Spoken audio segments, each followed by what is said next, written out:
नमस्कार दोस्तों, मैं डॉक्टर सुमीत शाह। मैं नई दिल्ली स्थित PSRI हॉस्पिटल साकेत में डायरेक्टर हूं मेटाबॉलिक और बेरियाट्रिक सर्जरी का और senior consultant in general and laparoscopic surgery. दोस्तों, ओपन सर्जरी से लैप्रोस्कोपिक या मिनिमली इन्वेजिव सर्जरी में हमारे को टेक्नोलॉजी चेंज करे हुए आज कुछ 25 साल बीत गए। पिछले 2 दशक से ज्यादा से हम ये की होल सर्जरी कर रहे हैं, जिसको आप लोग दूरबीन सर्जरी के नाम से जानते हैं या लेप्रोस्कोपिक या लेजर सर्जरी के नाम से जानते हैं। इसके एडवांटेजेस आप सबको पता है कि इसमें बड़ा चीरा नहीं आता, छोटे छोटे होल्स होते हैं, मरीज की रिकवरी बहुत फास्ट होती है, पेन कम है और लोग बाग काम पे भी जल्दी वापस जा सकते हैं। ये लेप्रोस्कोपिक सर्जरी एक बहुत बड़ा फंडामेंटल रिवॉल्यूशन था सर्जिकल टेक्निक में, और इसी कड़ी में अब एक और नया रिवॉल्यूशन जुड़ गया है जिसको हम लोग बोल रहे हैं रोबोटिक सर्जरी। तो ये रोबोटिक सर्जरी क्या है? क्या रोबोट ऑपरेशन करता है?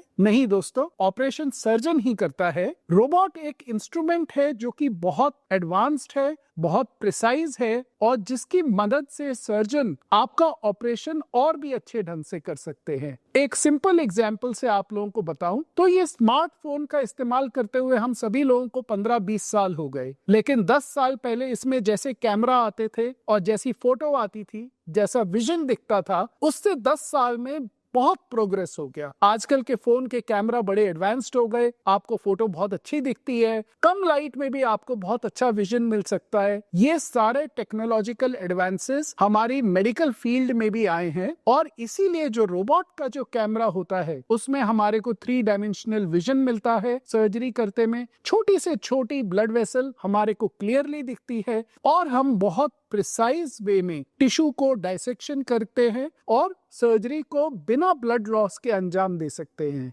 जैसे जैसे टेक्नोलॉजी बढ़ती है, better instruments, better energy sources and better camera vision has greatly enhanced our capability to do more precise and more successful operation। इस टेक्नोलॉजी का जो कि अब पूरी दुनिया भर में बहुत तेजी से पॉपुलर हो रही है, इसको आप भी अपनाएं। आप जब भी अपने ऑपरेशन के लिए, चाहे वो पित्त की थैली में पथरी के लिए हो, हर्निया के लिए हो, अपेंडिक्स के लिए हो, कैंसर के लिए हो या फिर वेट लॉस सर्जरी के लिए हो, आप जब भी अपने सर्जन के पास जाएं तो इस टेक्नोलॉजी और उनके अवेलेबल इन फैसिलिटीज के बारे में पता करें और वो सर्जन इस न्यूअर मॉडर्न टेक्नोलॉजी में ट्रेंड है कि नहीं है। जैसे कि मैंने बताया, इसमें फायदे बहुत सारे हैं और जहां तक कॉस्ट का सवाल है तो हाँ, जरूर रोबोटिक सर्जरी आजकल के टाइम में लेप्रोस्कोपिक सर्जरी से कॉस्ट ज्यादा है। उसका कारण है कि एक तो रोबोट बहुत एक्सपेंसिव आता है, लेकिन अब बहुत सारी इंश्योरेंस कंपनीज रोबोटिक सर्जरी की कॉस्ट को कवर कर रही हैं और हमारे पास ये साइंटिफिक एविडेंस कि रोबोटिक सर्जरी इज सुपीरियर, ये धीरे धीरे एक्यूमुलेट होकर के पूरे वर्ल्ड वाइड बढ़ता जा रहा है।